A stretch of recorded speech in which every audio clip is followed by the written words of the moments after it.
এটা আছে 20,000, এটা আছে 25,000।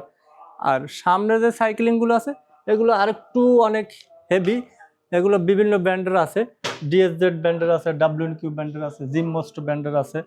এগুলো হচ্ছে কমার্শিয়ালও ইউজ করতে পারবে, এটা জিম ইউজের জন্য, বাসায় যারা ইউজ করতে বা জিমে যারা ইউজ ভাই করতে এই পারে বাসার সাইকেলগুলোর পাশাপাশি। দাম কত থেকে কতর মধ্যে হয়? এগুলো মোটামুটি আমাদের 12,000 থেকে শুরু, 1,20,000-এর ভিতরে আছে। বাইকের ক্যাটাগরি এবার এয়ার বাইক, এটা ইয়ার বাইকের বাতাস ইয়ার আসবে। বাইকের দাম কেমন হয় ভাই? এটা হচ্ছে 55,000 টাকা, ওটা হচ্ছে 65,000 টাকা। আপনি যে কোনো ডিস্ট্রিক্টে যে কোনো থানায় যান, আমাদের লোক পাঠিয়ে ওখানে হোম সার্ভিস দিয়ে থাকি। ভাই ম্যাসেজ চেয়ারের কাজ কি? ম্যাসাজ হচ্ছে ফুল বডি মাসাজ করে পেইন লেস করা এবং ফ্যাট রিডিউস করা। এই যে এই সেই চেয়ার? জি জি। ও মানে এই চেয়ার গুলো তো এই যে বিভিন্ন অ্যাডে চায়না চেয়ার অ্যাডে দেখা যায়। এটার কয়েকটা মডেল আছে, যে একটা মডেল আছে, একটা মডেল আছে বিভিন্ন বাজেটের। এগুলো 1,20,000 টাকা আছে, 1,55,000 আছে, 1,65,000 আছে, 1,95,000 আছে। আমার কাছে প্রায় 8-10টা মডেল আছে।